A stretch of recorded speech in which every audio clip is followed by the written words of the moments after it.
सकाळू जन उठिला प्रथमे ता जलपान ता भोजन को ढंग रे हबा जलखिया खाइबा उचित किंतु मात्रा अधिक नुहे। मो सांग चरण ना सी कंसाई पखाल सकाळू खाइबा कथा खाइबो ताकू कोन हम जलखिया बोली कहि पारे जिमती तत्व न बुझिले हां आमे अनेक समय रे अंध तत्वर शिकार हो। तो को दिगो को मुख करी खाइबा कथा यदि डाइनिंग टेबल टा पड़ी तार चारि दिगरु जगह अछि तेणु कहवा गले आम खाद्य खाइबार व्याकरण ही नहीं जोटी निज पई जीवनटे बंचिवार कथा आसे से होची पूर्वर सभ्यता।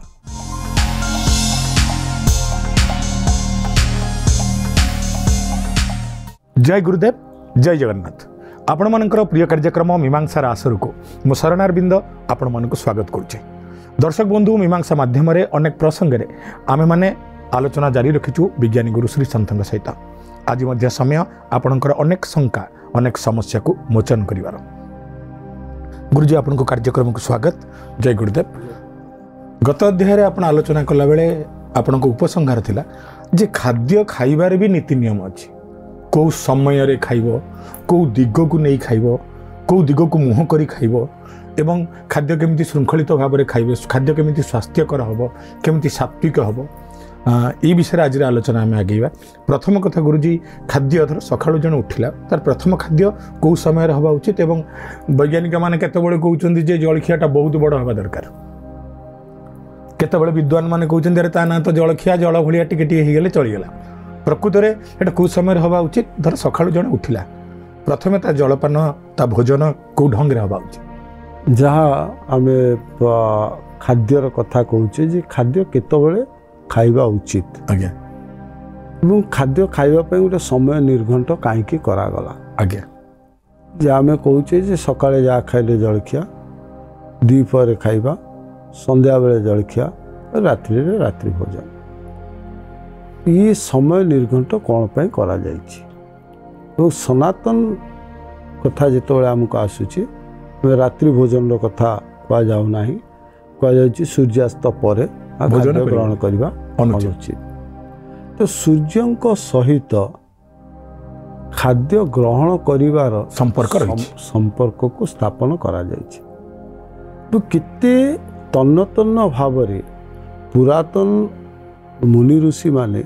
शरीर विज्ञान को पढ़ी जहाँ आजिकल आम कहूचे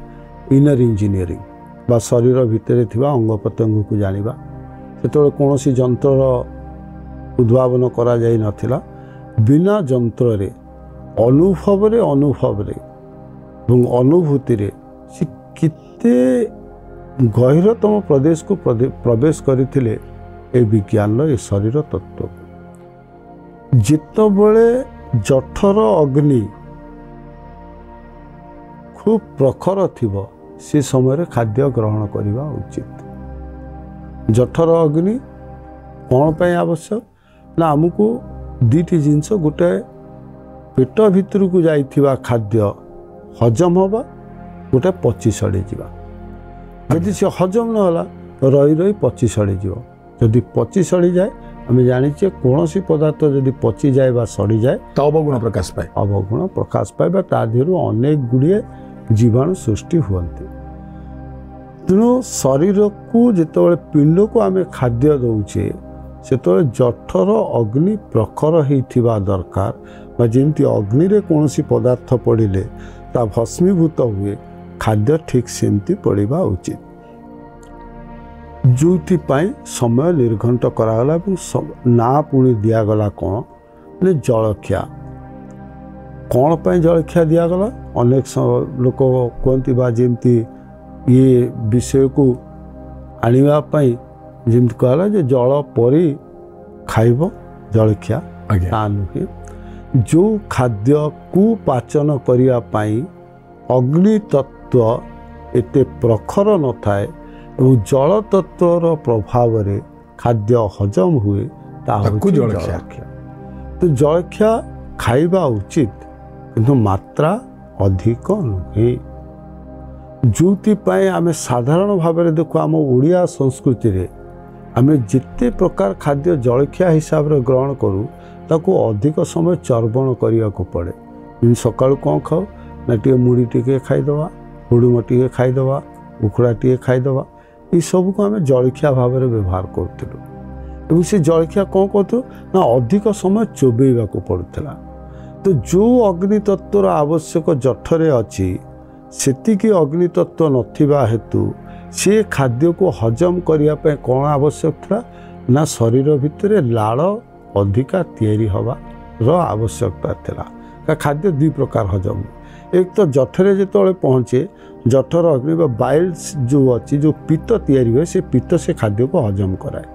द्वितीय खाद्य हजम कराए ना आम पाटी भितर जो लाड़ सृष्टि हुए से लाड़ खाद्य को हजम कराए सालाइफा तो जोटा आमर जीभ अगे थाए जिते आम चर्वण करूँ आमर दांतर जो मुवमेंट हुए से कौन हुए यही जो सालाइवा बर्ड बा जो दांत जीभ दिए जो लाड़ ग्रंथि गुड़िक अच्छी से गुड़िक उन्मुक्त हो जाती और लाड़ साहाय्य खाद्य हजम हुए तो जलखिया कौन ना जल भली खाइबा दरकार ना जल सहित खाइबा दरकार तो जलखिया एमिति हवा दरकार जहाकू हजम करिबा पाई आमुकू अधिक उत्तापर आवश्यकता पड़िबो ना। अच्छा गुरुजी जेणु आम ओडिया आमर प्रिय खाद्य पखाल आम भी अनेक लोक अच्छा आज भी गाँ गंडारे हो सहर हो जो मैंने सकाळु जलखिया टिके जाहले आउ किछि खाद्य खाइबेनी पखाल खाइबे मो सांग चरण ना सी कंसाई पखाल सकाळु खाइबा कथा खाइबा ताकू कोन आम जलखिया बोली कहि पारे जिमती तत्व न बुझिले आम अनेक समय रे अंध तत्वर शिकार हो आज्ञा आम जो जलखिया कथा कहले अनेक समय कहती जे भातटा जल खाऊँ बोली जलखिया बा पखाल खाऊँ बोली जलखिया कौन से देखा दरकार जे पखाल को माने खाऊले जो माने कृषि वृत्ति रे थिले सकाळु कौन करुले दुईटी उपाय अच्छी जठर अग्नि को वृद्धि करने आम जिते कौन प्रकार व्यायाम करुचे से शरीर उत्ताप वृद्धि होचे आम कहे सी बहुत खटी खाई व्यायाम कर तो भोक हो अधिका दे खाइबा साधारण भी आम देखुचे जो मैंने दंड बैठक मारुंट कुस्ती कसरत कर खाद्यर आकार बढ़ी जाऊँगी अधिका खाद्य ग्रहण कर कहीं ना कृत्रिम उपाय से माने जठर अग्नि को वृद्धि कर तो जो चाषी पुअटे जी पखाल खाई जाऊला बिल को ता पूर्व सी कौन करा कोसे बाट चलिके जाऊला नित्यकर्म सारियापाई तो सी जो चलवा प्रक्रिया भितर से कौन करा जे बाह्य जागतिक शक्ति बा सूर्यंकर प्रभाव रे जठर अग्नि जी प्रखर नथिला सी जो तार दैनंदिन जीवन क्रिया संपादन करने शरीर को जी चलन करुला तो जठर अग्नि वृद्धि होता तो सी पखाल खाऊले तो समस्त उद्दिष्ट नाला कारण सी पुणी खाऊले केतबेले आसिक खाऊले मुझे कहली जे तत्व प्रथमे बुझा दरकार तो जलखिया खाइबा समस्त आवश्यक आज्ञा तो सब निर्भर करे जठर अग्नि उपरे कारण आम गोटे छुटिया कथाटे ओडिया भाषा कहू पेट पाई सबू नाट जमती ज्ञान अभाव आम भावु जे वृत्तिगत जीवन सहित बोधे कथार संपर्क अच्छी जे पेटटा पालिबाई सब किसी करवा तुम सब किसी कर पेट पोषापी जहाँ यथार्थ नुहे शरीर विज्ञान को नहीं शरीर स्थिति को नहीं पेटर कथा कहुई पेट पाई सबू नाट बा ये शरीर भितर जिते घटना एवं विघटन घटुची जिते रोग वैराग्य चिंता चेतना रे परिवर्तन जहाँ किसी घटुची केवल पेट पाई का पेट होची मूल आधार जहाँ शरीर को शक्ति प्रदान करिथा तो पेटरे जदि कौन असुविधा है ताले शरीर भितर शक्ति चलन रे मध्य परिवर्तन हम तो पेट को जदि आम सठिक रखिबा एवं समयानुवर्ती हवा ताले आम भितर कौन रोग देखा दब नाही तेणु जलखिया विधेय थिला तो मानक जो माने सूर्यास्त पूर्व खाद्य ग्रहण करुथिले एवं सूर्यास्त ठू तापर समय पर्यंत 12 घंटा समय हो जाता तो 12 घंटा जड़े उपवास पर शरीर भितर को खाद्यर आवश्यकता थिला तेणु जलखियार आवश्यकता थिला बर्तमान जुगे आम देखुचे राति 12टा गोटे बेले भी लोक खाद्य ग्रहण करुछंती तो जदि से समय खाद्य ग्रहण कला परे पुणी सकाळ समय जलखिया समय से भोक नथिबो काहेकि ना खाद्य हजम हो नथिबो किंतु समयानुवर्तित है जदि आम सकाळ पुणी खाद्य ग्रहण करूँ जठर अग्नि एते प्रखर नथिबो जहाँद्वारा कौन हुए बदहजमी हुए बा जहाँ को आम कहले गैस प्रॉब्लम होची बा उड़िया भाषा अनुसार बदहजमी बा जहाँ हजम न हुए हजम न कौन हम पची सड़ी जीव तो विभिन्न प्रकार रोग देखा दब तेणु खाद्य को ग्रहण कर जो समय निर्घंट तापर आम कहले जे मुख्य खाद्य ग्रहण कर समय कोटा ना द्विपहर खाइबा आम बहुत समय जलखियार उत्कृष्ट समय कोटा खाइबार जेमती प्रहर करागला जे गोटे दिन को 8टा प्रहर विभक्त करागला प्रत्येक प्रहर 3 घंटा आज्ञा ब्राह्म मुहूर्त आमर पूजा पाठर कथा बा राति 3टारू सकाळ 6टा पर्यंत ब्राह्म मुहूर्तर कथा 6टारू 9टा जो समय आसला जो 3 घंटार व्यवधान आसला ये हूँ जलखिया खाइबा उत्कृष्ट समय ब्राह्म मुहूर्त जिते आम उठुचे नित्यकर्म हरिका सारुचे से शरीर अंग प्रत्यंगर चलन हो तो किछि मात्रा रे आम जो रातिर शीतलता बा चंद्रंकर प्रत्यक्ष बा परोक्ष आम जो उपादान गुड़िक चंद्रंक ग्रहण करेचे जो संस्पर्श रे आसीचे चंद्रंकर जो शीतलता अच्छी नित्यकर्म रे अंग प्रत्यंग चलन द्वारा शरीर में उष्मता आसे बा जठर अग्नि रे किछि प्रकार परिवर्तन आसे तो ये जो 6टारू 9टा समय भितर आम शरीर भितर जल तत्व प्रभाव थाए जार साधारण उदाहरण होछि जे रात्रि रे सोइबा समय रे चंद्रंकर प्रभाव शरीर उपरे थाए जितेबाला आम शଯ୍ୟା त्याग करूँ 99.9% लोक जितेबाला शଯ୍ୟା त्याग करती प्रथम लघुशंका जाती शरीर रे जलर मात्रा 3 भाग एवं जिते चंद्रंकर प्रभाव पड़े जहाँ आम समुद्र देखीचे चंद्रंकर प्रभाव रे उत्तोलित हुए समुद्र तरंग बा पानी उपरे चंद्रंकर प्रभाव अधिक सकाळु उठु उठु आमको कहीं लघुशंका लगे ना जेहेतु चंद्रंक प्रभाव आम शरीर उपरे विशेष भाव में थाए तो छोटिया क्रिया किंतु पछरे केते बड़ विज्ञान शरीर उपरे कौन प्रभाव रोचे जो आम समस्ते उठा मात्रे के लघुशंका जाओ आउ कौन काम करने एते व्यग्रता न थाए शଯ୍ୟା त्याग पर जेहेतु आमर जलस्तर उपरे तार प्रभाव थाए से प्रभाव पड़े तेणु एथिरु प्रमाणित हुए जे आमर जठर अग्नि शीतल होता तो से उष्म हवा पर जितेबाला आम स्नानादि शौच क्रिया सारू 6टारू 9टा भितर बा जो मैंने जाउचंती चलियापाई बा कौनसी अभ्यास करने बा शरीर अंग प्रत्यंग बा व्यायाम करने सेमानक भितर जठर अग्नि प्रखर हुए तेणु ये जो 6टारू 9टा समय उत्कृष्ट समय जलखिया ग्रहण करने तो प्रति 3 घंटा को गोटे गोटे प्रहर नि कहला द्विपहर समय रे कौन करा जाए ना आम कौ खरा बेल खाइबा बा जोटा आमको आम संस्कृति अनुसार आम कह मुख्य बा सिंह भाग रहा दरकार खाद्यर किंतु पाश्चात्य सभ्यतार कौन कहुच्छे जी दिन बेला सकाळु जहाँ खाऊच खाओ रात्रि भोजन सब अधिका हवा दरकार कहीं ना रात्रि समय तुम शरीर विश्राम नौची अन्य कार्य करूना तेणु खाद्य पाचन करिवारे साहाय्य करिवो किंतु विज्ञान जहाँ शरीर विज्ञान कहूँ बा आम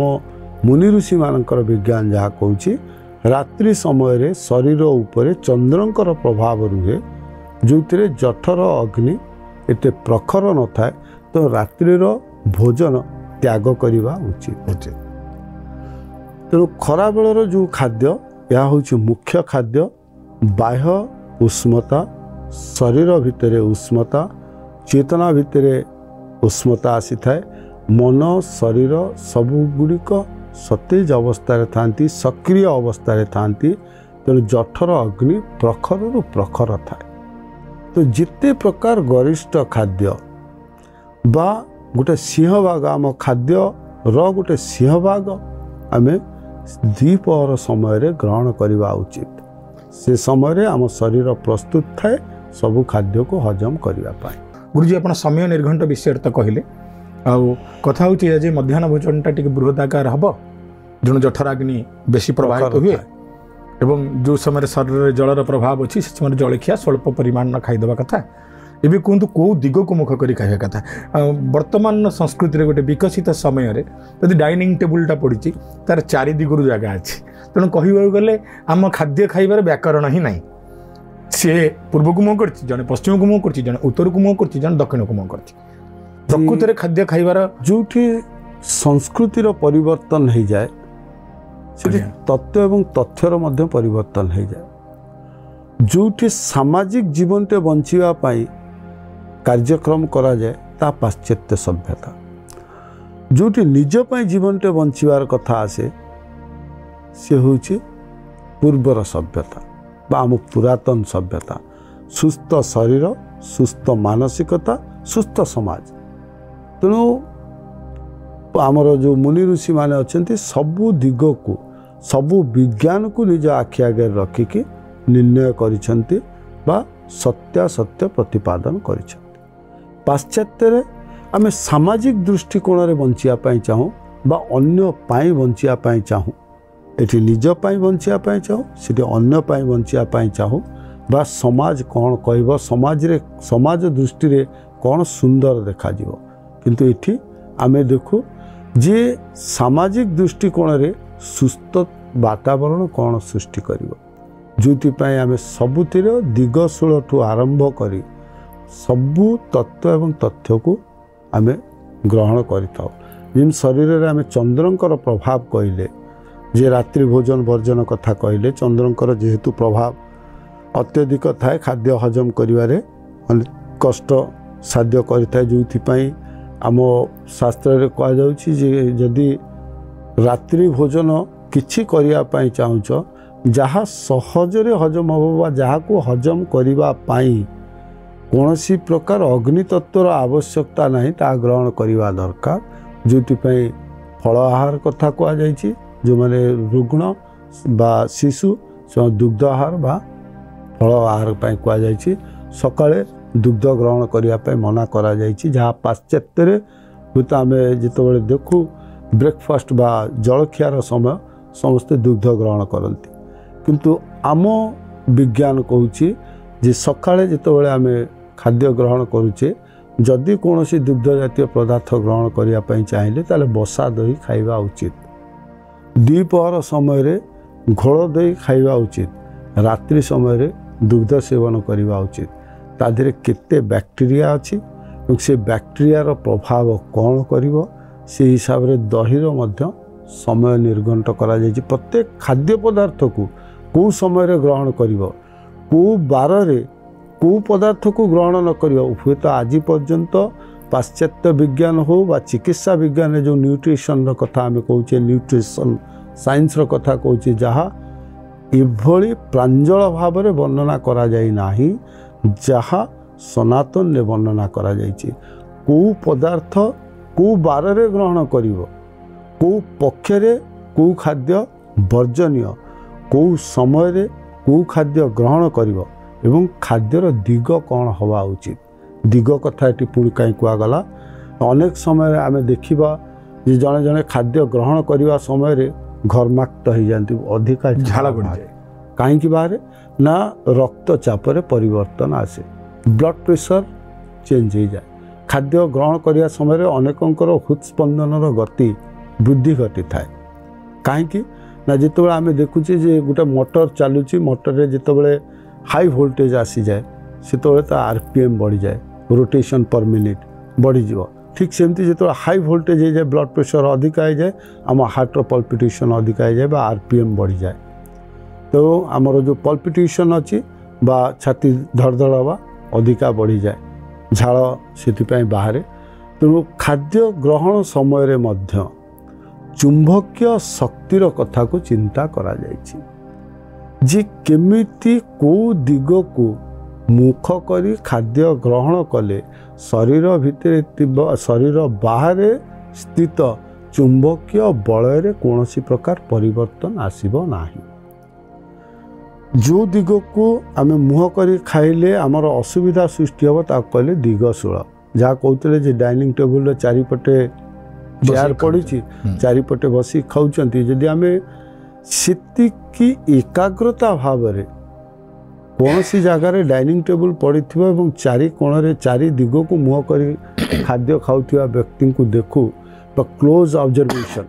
ଯଦି ସେତିକି ପାଖକୁ ଯାଇକି ଆମେ ଅନୁଧ୍ୟାନ କରୁ ତାହେଲେ ଚାରିଜଣଙ୍କର ସ୍ଥିତି, ଚାରିଜଣଙ୍କର ମୁଖମଣ୍ଡଳର ସ୍ଥିତିରେ ପରିବର୍ତ୍ତନ ଆସିଥାଏ, ଯାହା ଆମେ ଅନୁଧ୍ୟାନ କଲେ ଜାଣିପାରିବା। ଯାହା କହିଲେ ଦିଗଶୂଳ, ଦକ୍ଷିଣ ଦିଗକୁ ମୁହଁ କରି ଖାଦ୍ୟ ପଦାର୍ଥ ଗ୍ରହଣ କରିବା ଅନୁଚିତ। ଦକ୍ଷିଣ ଏବଂ ପଶ୍ଚିମ ଦିଗ ହେଉଛି ଦିଗଶୂଳ। ଯେଉଁମାନେ ଦକ୍ଷିଣ ଦିଗକୁ ମୁହଁ କରିକି ଖାଆନ୍ତି ସେମାନଙ୍କୁ କୁହାଯାଏ ରାକ୍ଷସ ଭୋଜନ, ବା ସେମାନଙ୍କ ଭିତରେ ଚୁମ୍ବକୀୟ ଶକ୍ତି ବୃଦ୍ଧି ଘଟିଥାଏ ଏବଂ ଜଠର ଅଗ୍ନି ପ୍ରଖରରୁ ପ୍ରଖରତର ହୋଇଥାଏ। ତେଣୁ ଖାଦ୍ୟ ଯେତିକି ଗ୍ରହଣ କରିବା କଥା ସେ ଅଧିକା ଗ୍ରହଣ କରନ୍ତି ବା ଯାହାକୁ ରାକ୍ଷସ ଭୋଜନ ମଧ୍ୟ କୁହାଯାଏ। ପଶ୍ଚିମ ପଟେ ଯେତେବେଳେ ଆମେ ପଶ୍ଚିମକୁ ମୁହଁ କରି ଖାଦ୍ୟ ଖାଉ ସେତେବେଳେ ଆମ ଭିତରେ ଦୁଶ୍ଚିନ୍ତା ପ୍ରବେଶ କରେ ବା ଖାଇବା ସମୟରେ ଖାଦ୍ୟ ପ୍ରତି ଆମର ଯେତିକି ଆକର୍ଷଣ ନଥାଏ, ଖାଦ୍ୟକୁ ଦେଖିକି ଯେତିକି ଖାଇବାର ଅଭ୍ୟାସ ନଥାଏ, ଆମେ ଅନ୍ୟ ଚିନ୍ତା ଆସେ। ଯଦି ସେହି ସମୟରେ ଯିଏ ପଶ୍ଚିମକୁ ମୁହଁ କରି ଖାଇଥାଏ ତାକୁ ଯଦି ପଚରାଯାଏ ଖାଇବାର କିଛି ମୁହୂର୍ତ୍ତ ପରେ ଯେ କ'ଣ କ'ଣ ଖାଇଲୁ, ସେ ଦ୍ୱନ୍ଦ୍ୱ ସୃଷ୍ଟି ହୁଏ ବା କିଛି ସମୟ ନେବ ବା ଭାବିବ ବା ହୁଏତ ଭୁଲି ଯାଇଥିବ ସେ କ'ଣ ଖାଇଛି। କାହିଁକି ନା କେବଳ ଦିଗଶୂଳ ପାଇଁ। ତ ଯେତେବେଳେ ଆମେ ଖାଦ୍ୟ ଗ୍ରହଣ କରିବା ସବୁଠୁ ଉତ୍କୃଷ୍ଟ ଦିଗ ହେଉଛି ପୂର୍ବକୁ ମୁହଁ କରି ଖାଦ୍ୟ ଗ୍ରହଣ କରିବା। ଯଦି କୌଣସି ସ୍ଥାନରେ ଏମିତି ସ୍ଥାନ ବିଶେଷରେ କୌଣସି ଅସୁବିଧା ଅଛି ତାହେଲେ ଉତ୍ତର ମୁଖ ହେଲେ ଚଳିବ। ଉତ୍ତର ମୁଖାଇ ମଧ୍ୟ ଆମେ ଖାଦ୍ୟ ଗ୍ରହଣ କରିପାରିବା, ଯାହାଦ୍ୱାରା ଆମର ଜଠର ଅଗ୍ନି ଏବଂ ଆମ ଶରୀରର ଚୁମ୍ବକୀୟ ବଳୟ